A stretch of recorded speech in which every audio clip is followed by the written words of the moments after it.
The frost hadn't melted off the parking garage glass by 6 in the morning, and Dale Whitfield was already on the third floor of Renfrew Logistics, pushing his cart past the executive boardroom with its wall of frosted windows when the shouting started. He'd worked there long enough to know the rhythm of the place. When the espresso machine groaned to life, when the cleaning crew rotated shifts, when the lights on the top floor stayed on past midnight because someone was scared. Tonight had been one of those nights. He'd seen the cars still in the lot at 11 when he left, and now before sunrise they were back and the voices behind that glass wall had an edge to them he hadn't heard before. He kept his head down. That was the job. 38 years old, 6 years on this floor, and not one person in that boardroom could have told you his last name. He didn't mind it most days. Invisibility had its uses. It let you hear things, see things, without anybody adjusting their face for you. But that morning, something on the table caught the light wrong, and Dale's eyes lingered on it a half-second longer than they should have. A single page had slipped loose from a stack and drifted to the floor near the door, ignored, trampled once by a junior assistant rushing past with a tray of untouched coffee. Dale bent to pick it up, meaning only to set it back on the table, the way he always did with stray paper. Then he actually looked at it, a column of numbers, a write-down on equipment in the Hamilton plant, and one figure that didn't sit right, a decimal that, if his memory of these things hadn't gone soft over the years, was sitting one column too far to the left. He straightened up slowly, the page still in his hand, his pulse doing something it hadn't done in a long time. Inside the room, a woman in a charcoal blazer stood at the head of the table with a pen in her hand and a single document in front of her. Renfrew Logistics had survived a recession, 2 ownership changes, and a labor strike that nearly broke the company in half 15 years earlier. Margaret Renfrew, everyone called her Mrs. Renfrew even though she was younger than half the men in that room, was the one holding the pen now, and the paper under it was a Chapter 11 filing that would end 40 years of family's name on the side of every truck from Halifax to Victoria. "Once I sign this," she said, her voice level in a way that cost her something to keep level, "we're done. The board needs to understand that clearly." Nobody answered her. Somewhere down the hall, a vending machine hummed. Rain tapped against the windows in long, uneven gusts, the kind that comes in off Lake Ontario in March, and doesn't care what kind of morning anyone's having. Dale looked at the page in his hand one more time. He should have set it down and kept moving. That was what 6 years of being furniture in this building had trained him to do. Instead, he pushed open the door. "Ma'am," he said, "I think there's a number wrong on page 4. Every head in the room turned at once, the way birds turn when a hawk's shadow passes overhead. For a second, nobody spoke. The only sound left was the rain and the faint squeak of his cart's back wheels, still rolling slightly because he'd let go of the handle without meaning to. Then a man near the foot of the table, broad-shouldered, silver at the temples, the kind of suit that cost more than Dale made in 2 months, let out a short laugh that had no warmth in it at all. "This floor's restricted," he said. "Who let the janitor in?" Dale's heart was hammering hard enough that he could feel it in his throat, but he didn't step back. "Marcus Whitfield," he said, even though nobody had asked. "Old habit. Introduce yourself before someone decides who you are for you. I clean this floor most mornings." I wasn't trying to listen. The page just fell near my cart. Margaret Renfrew's eyes moved from the document in front of her to the man standing at the door in his gray uniform, mop bucket still parked half in the hallway. "What did you say was wrong?" "The depreciation line on the Hamilton equipment," Dale said, lifting the page slightly, not quite daring to walk it over. "It's recorded against this quarter, but if the insurance payout from the warehouse fire already posted last cycle, that number shouldn't be sitting where it is." The silver-haired man, Dale would learn later, his name was Gerald Holt, chief financial officer, the man who'd run this company's books for 9 years, gave a short, disbelieving exhale. "You think you found an error in a forensic audit. While mopping floors, I think," Dale said carefully, "that number doesn't add up, and I used to be good at finding the ones that don't." "Come here," Margaret said. Gerald turned toward her sharply. "Margaret!" "I said, come here." Dale set the page down by the door, rather than risk smudging it with his gloves, then walked the length of the table, aware of every set of eyes following the wet prints his boots left on the polished floor. He smelled like industrial cleaner and cold rain, and he knew it, and he kept walking anyway. When he reached the head of the table, he pointed to the line item without touching the paper. "Right there." The equipment write-down jumped after the insurance adjustment, but the deferred liability under it didn't move with it. It should have. It's still tied to the old number. Gerald leaned forward. "That's enough." "This isn't." But Margaret had already slid the page toward a young analyst seated against the wall, a woman with her laptop balanced on her knees because every other surface in the room was buried in printouts. Run it again. Now. The analyst, Priya, though Dale wouldn't learn that for another hour, blinked, uncertain whether this was actually happening, then pulled her laptop closer and started typing. The room held its breath in that particular way rooms do when nobody wants to be the one who admits they're nervous. Dale stepped back from the table, not at all sure whether he'd just bought the company time or burned down the only thing keeping his rent paid. He thought, briefly and uselessly, about the form sitting on his kitchen counters that he was supposed to drop off at his daughter's school by noon. The one excusing her early pickup for a dentist appointment he could not afford to miss, and could not afford to attend if this morning went sideways. Gerald crossed his arms. "We don't have time for this." Margaret didn't answer him. Her eyes were on the analyst's screen. Then the typing stopped. "Wait," Priya said very quietly. Gerald's jaw tightened. "What?" She turned the laptop slightly, scrolling, her eyes narrowing at something on the screen. The deferred liability formula is still referencing the old insurance figure. It never updated when the new write-down posted. She looked up, paler now. "If this is corrected, we've been overstating our loss exposure by something close to $41 million. Nobody moved. Outside, the rain came down harder, like the sky itself had leaned in to listen. Gerald stood. "That's not possible. That model's been reviewed 3 times.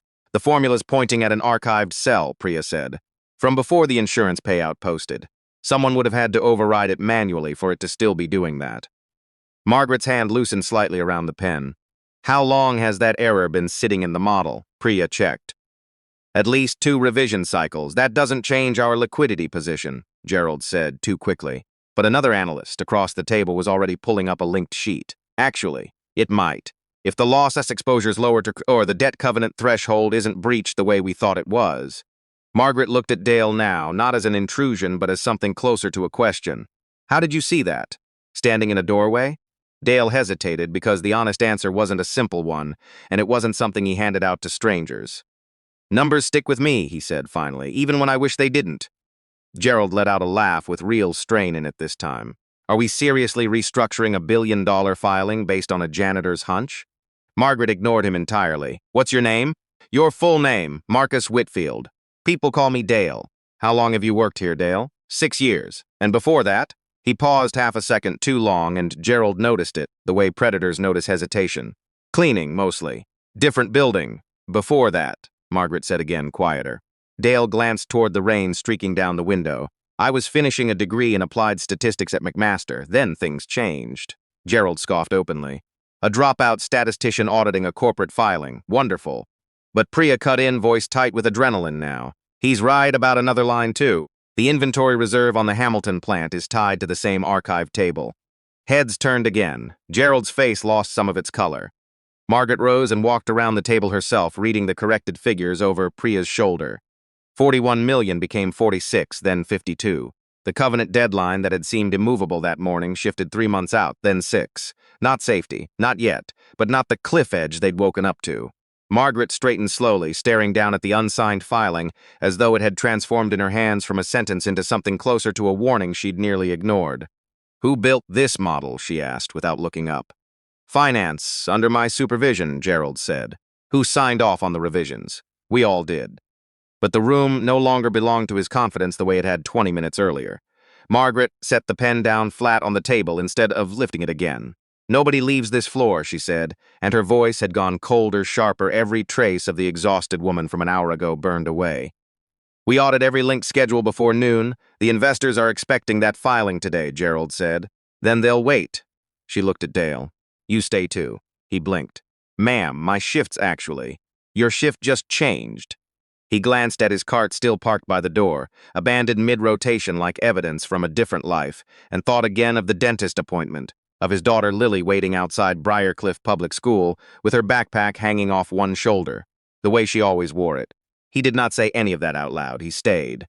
For the next hour, the room turned into something between a courtroom and a battlefield. Spreadsheets multiplied across screens. Every 15 minutes, someone found another inconsistency.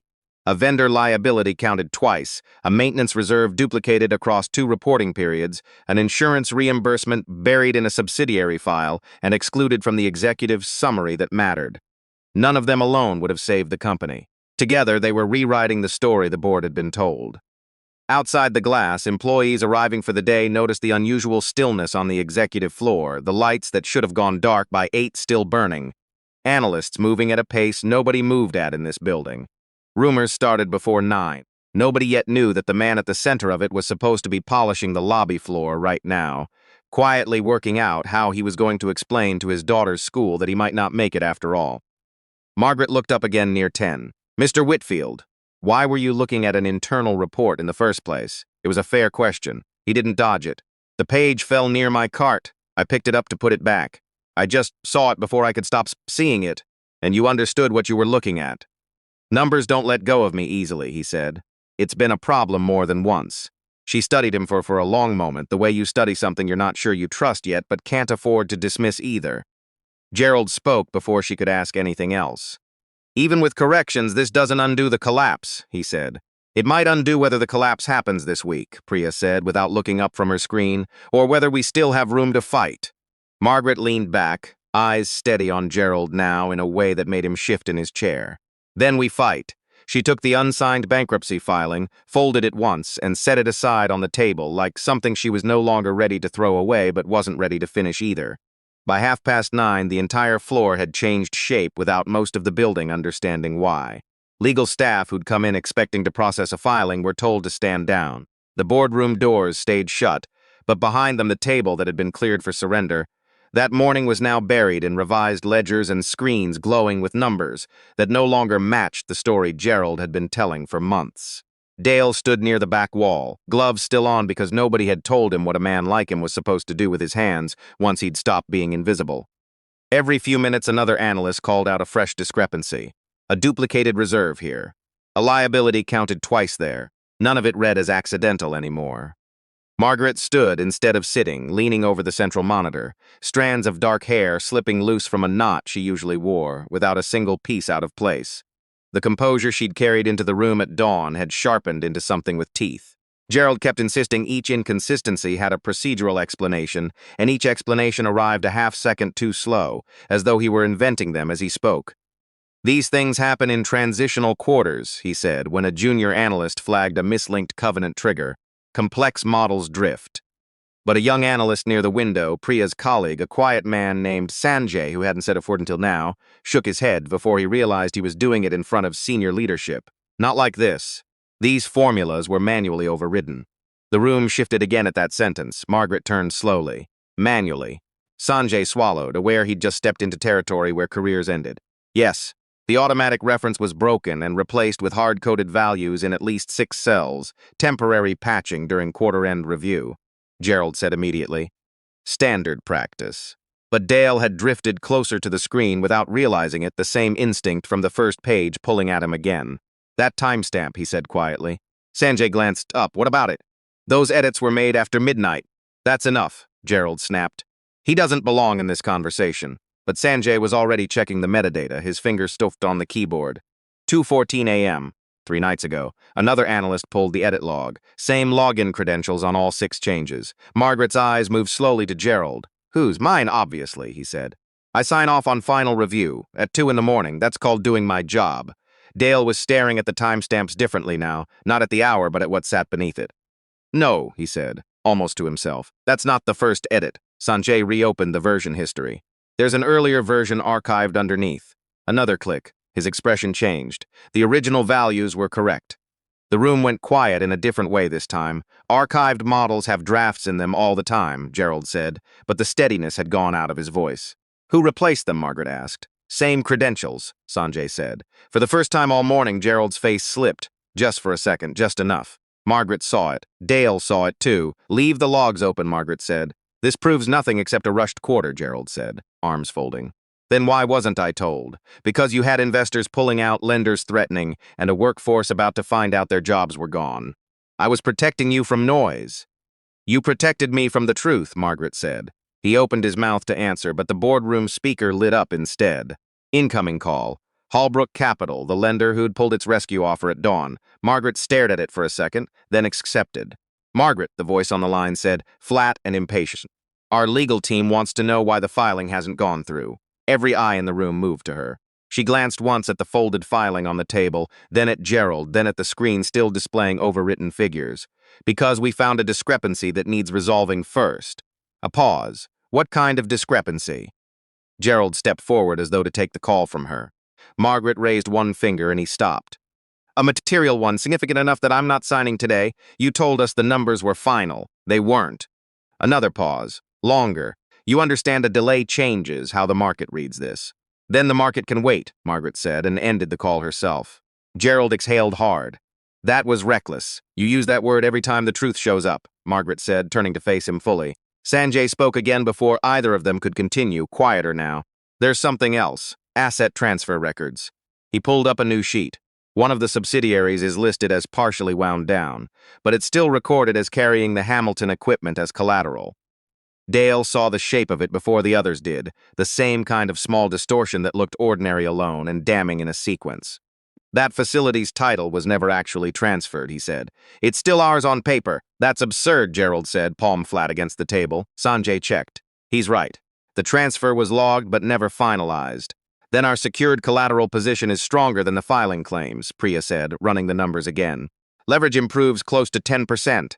10% doesn't save the company, Gerald said. No, Margaret said, voice dangerously level. But it proves someone wanted us to look weaker than we were. Nobody needed her to explain what that meant.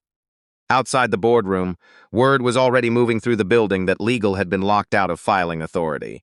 Nobody guessed that the trigger for all of it was a man in a maintenance uniform who hadn't eaten breakfast, and was now wondering whether the school office would even pick up the phone if he called this late to explain. Margaret noticed him check the time. Do you need to be somewhere? He hesitated. My daughter's dentist appointment, noon. Gerald gave a short, ugly laugh. Unbelievable. Margaret ignored him. How old is she? 8. Who's with her until then? Her teacher, until I get the form in.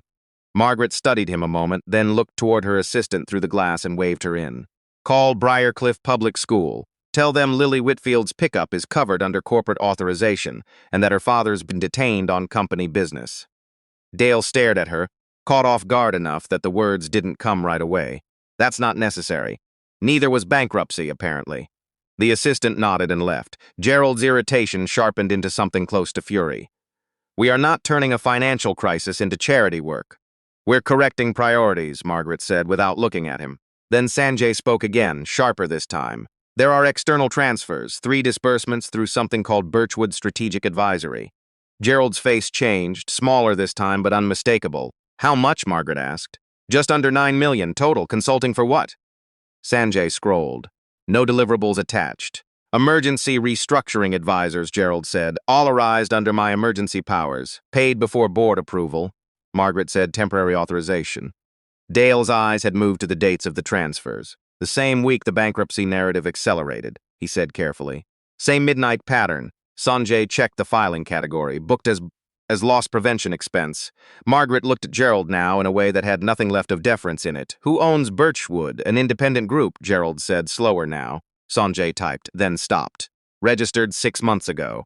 His eyes moved across the screen. The listed address matches Halbrook Capital's legal office. The air in the room changed. Halbrook Capital, the lender pushing hardest for an immediate filing, connected to nearly $9 million routed through Gerald's authority. That proves nothing, Gerald said. Corporate structures overlap all the time. It proves enough that you don't speak again until legal arrives, Margaret said. He laughed once, but there was no weight behind it anymore. Legal. Based on spreadsheet paranoia and a janitor's instincts. Based on manipulated figures, midnight overrides, hidden transfers, and the fact that you panic every time the truth surfaces, Margaret said. He looked around the table for support and found none. The numbers had already chosen sides. He tried once more, quieter. If this leaks, the stock collapses anyway. Then it collapses honestly, Margaret said, instead of being stolen quietly. She pressed the internal security line herself. 2 officers arrived within the minute. Gerald stared at them, disbelief curdling slowly into fury. You can't be serious. Escort Mr. Holt to conference room C, Margaret said. No devices, no calls. He turned to look at Dale before security took his arm, and the look held no embarrassment, only something colder. The realization that the invisible man he'd mocked had quietly shifted the entire axis of the room in under 2 hours. The door closed behind him, and the silence that followed felt different from the silence of dawn. This one had adrenaline in it. Possibility. Margaret exhaled like she hadn't really breathed all morning, then looked at Dale. Tell me who you actually are. He looked uncomfortable under the question. Just Marcus Whitfield. No, she said quietly. People don't read a collapsing model like weather unless numbers have mattered to them before. He hesitated because this wasn't a part of himself he handed to strangers or to anyone, really. 10 years ago, I was at McMaster. Applied statistics, working toward my master's. Priya looked up. Margaret stayed still. My wife got sick the year before I would have finished, he said, voice steady but thinner now. The hospital bills came first. Then after she died, our daughter came first. There wasn't room left for the degree. Nobody interrupted. Even the typing in the room had stopped. I took warehouse work, then night shifts, then this, and never went back, Margaret said. Some things don't wait for you while you're surviving, Dale said, looking at the floor. The room understood survival in the abstract until that moment. Margaret turned back to the screens. Her voice changed slightly when she spoke again. Then survive with us a little longer, Mr. Whitfield. Sanjay reran the corrected model one final time. The debt threshold stabilized. Bankruptcy wasn't off the table, but it wasn't immediate either. Not victory. Time. Enough time to fight and enough time to expose what Gerald had started. Outside, a narrow break finally opened in the clouds, sunlight cutting across the skyline and catching the glass behind Dale, while below them employees walking into Renfrew Logistics had no idea the company still existed at noon because a man who pushed a mop for a living had refused to ignore one number that didn't sit right. By just past noon, the floor had stopped feeling like a company in crisis and started feeling like a building uncovering something it didn't want to find. Legal counsel arrived with sealed folders. Security stood near the elevators. Analysts no longer whispered because every spreadsheet they opened revealed another layer underneath the one before it. Margaret hadn't left the boardroom since dawn, but the woman standing at the head of the table now bore little resemblance to the exhausted CEO who'd walked in with a pen in her hand. Her posture had sharpened. Her voice had lost its fatigue and gained precision instead. Dale had taken his gloves off at some point and folded them into his pocket, as though keeping them on now felt like holding on to a disguise that had already cracked. Sanjay projected the latest forensic findings onto the wall. More transfers, more shell entities, asset values quietly depressed in the executive summary while the operational files underneath told a healthier story. Legal counsel, a sharp, unhurried woman named Audrey Lindqvist, scrolled through it in silence before finally speaking. This is coordinated. Nobody disagreed because everybody already knew. Margaret looked toward the window where the storm had finally thinned into pale afternoon light. How exposed are we, Audrey? Enough that if Halbrook had pushed the filing through with these numbers standing, they could have forced a distressed sale and carved this company apart inside 30 days. At a fraction of what it's worth, Sanjay added. Margaret's jaw tightened, and Dale noticed because it was the first visible crack she'd allowed herself all day. They weren't rescuing us, she said. They were waiting for us to kneel. And someone inside helped arrange the fall, Audrey said. The room turned naturally toward the empty chair where Gerald had been sitting that morning. The boardroom doors opened before Margaret could answer her, and a security officer stepped in. Mr. Holt is requesting counsel. He'll get counsel after he answers one question, Margaret said, and stepped out herself with Audrey behind her. Dale stayed behind, but through the glass corridor he could see Gerald seated in conference room C. Tie loosened, his earlier arrogance thinning into something angrier. Even from a distance, Gerald's eyes locked onto Margaret the second she came into view, the look of a man still convinced he could talk his way back to the top of the room. Inside the boardroom, Sanjay quietly reran another linked model, then glanced toward Dale. You really caught all this from one line on one page. No, Dale said, eyes on the screen rather than on him. I saw one thing that usually means there's another thing hiding behind it. Sanjay studied him for a moment, then asked the question nobody else had dared to. Why stay in maintenance if you can do this? Dale's answer came without bitterness. Because hospitals don't pause your bills while you finish a degree.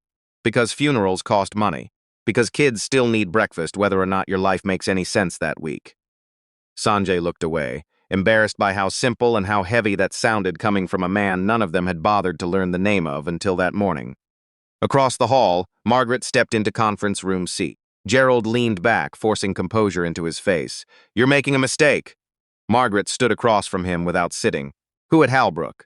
He smiled faintly.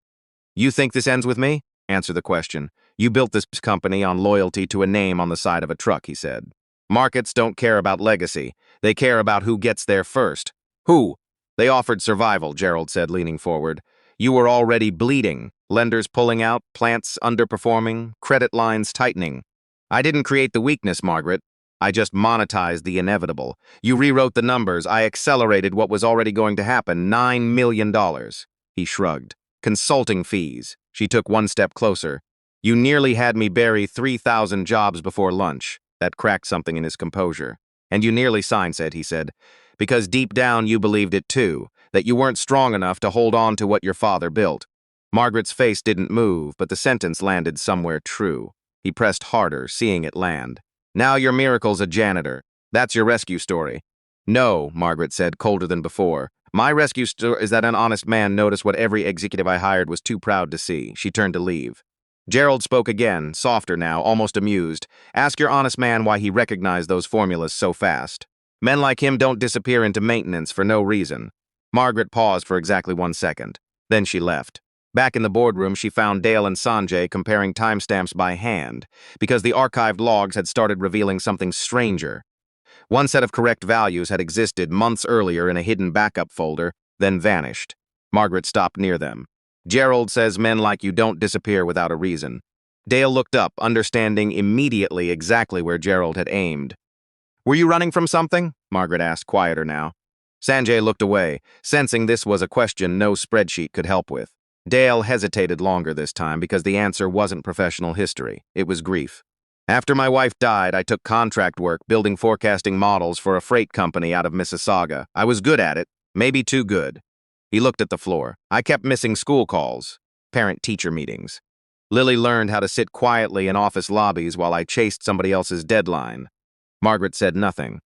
One night she fell asleep under my desk while I was fixing somebody's quarterly mess, he said. I looked at her down there on the carpet and understood that if I kept climbing, I was going to lose the only thing I had left that actually mattered. Sanjay had stopped typing entirely. So I left, Dale said. Took whatever paid the rent and let me pick her up myself. Margaret looked at him differently after that, not pity, something heavier. Recognition of a sacrifice nobody had ever clapped for. Before she could respond, Audrey returned with new documents. We have another problem. She set a folder on the table. Hallbrook Capital had filed notice demanding an emergency board vote at 3 o'clock. Hostile restructuring authority. Margaret read the first page and understood the move instantly. They think we're weak enough to let them take governance.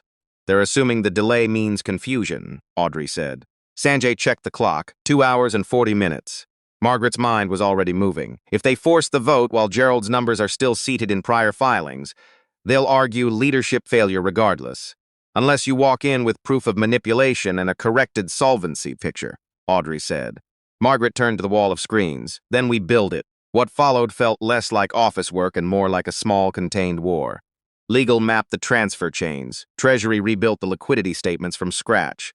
Sanjay pulled metadata until his eyes were red. Margaret reviewed board authority clauses line by line twice. Dale stayed near Sanjay until another timestamp caught his eye, small, buried in an export log. Wait, he said. This file was opened from remote access before dawn. Sanjay checked the source, not internal. Audrey leaned in. Whose? Sanjay traced the credentials. Gerald's, after he was already under security hold. Margaret's eyes sharpened. That's not possible. Dale looked toward conference room C through the glass corridor and saw it before anyone else did, one security officer missing from the door. Margaret moved fast.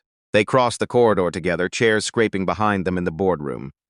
Conference room C stood open, empty. A security badge lay on the floor next to a fallen tablet. Margaret swore under her breath the first time anyone had heard her do it all day. Audrey pulled her phone out. Locked the exits. But Dale was already looking past the glass wall toward the service elevator at the far end of the floor. The light above it was descending. He took the service access, Dale said. Margaret turned. How do you know that? Because executives never know it exists. It runs straight down to the underground lot. He was moving before she could answer. The others followed, too far behind to catch up. Dale ran the narrow maintenance corridor behind the executive offices, the one he'd walked 1,000 times and nobody else in this building had ever set foot in. Fluorescent lights flickering overhead, a cleaning cart shoved aside as he cut the corner. Margaret followed in heels, never built for this, refusing to fall behind. By the time they reached the underground level, the elevator doors were already sliding open. Gerald was halfway across the concrete garage toward a black sedan idling with its engine running. He glanced back once and saw Dale first, not Margaret, and something about that surprised him enough to slow down. Move, the driver shouted. Gerald reached for the door, but Dale caught it before it closed. Gerald shoved his shoulder into him hard enough to drive the air out of his chest, but Dale held on long enough for Margaret to close the distance. Stop, she shouted, the word echoing off concrete. Gerald wrenched free and turned, breathing hard, tie hanging loose, every trace of polish gone from his face. You think this changes anything? Holbrook owns half your debt by tonight regardless. Not with these logs, you don't, Margaret said. Gerald looked between them and laughed once, ragged, desperate now. You trusted a janitor over your own board. Today, Margaret said, without hesitating. Yes, sirens echoed faintly above them as security finally reached the garage. Gerald glanced toward the exit ramp, calculating, then let the calculation drop from his face entirely. For the first time all day, real fear showed through. Dale stood there holding his bruised side in the cold concrete light, and understood that the numbers had already saved the company. What happened in the next 2 hours would decide whether the truth survived the boardroom waiting upstairs. When they returned to the executive floor, the building no longer sounded like panic. It sounded like a few hundred people holding their breath, waiting to find out whether they'd still have a job by the end of the day. The hostile board meeting began at exactly 3. Every chair at the table was filled. Board members had arrived with their own legal advisors. Halbrook Capital appeared by video on the central screen, their representative wearing the calm, settled expression of a man who believed the outcome had already been bought and paid for. Gerald sat at the far end of the table now, under legal supervision, jacket gone, face drained of color, still trying to reassemble the authority he'd lost in the parking garage. Margaret stood alone at the head of the table, one hand resting lightly on the unsigned filing that had nearly ended 40 years of her family's name that morning. Dale had been told he could wait outside. Margaret had stopped him before the doors closed. Stay, she said. You started this. You deserve to hear how it ends.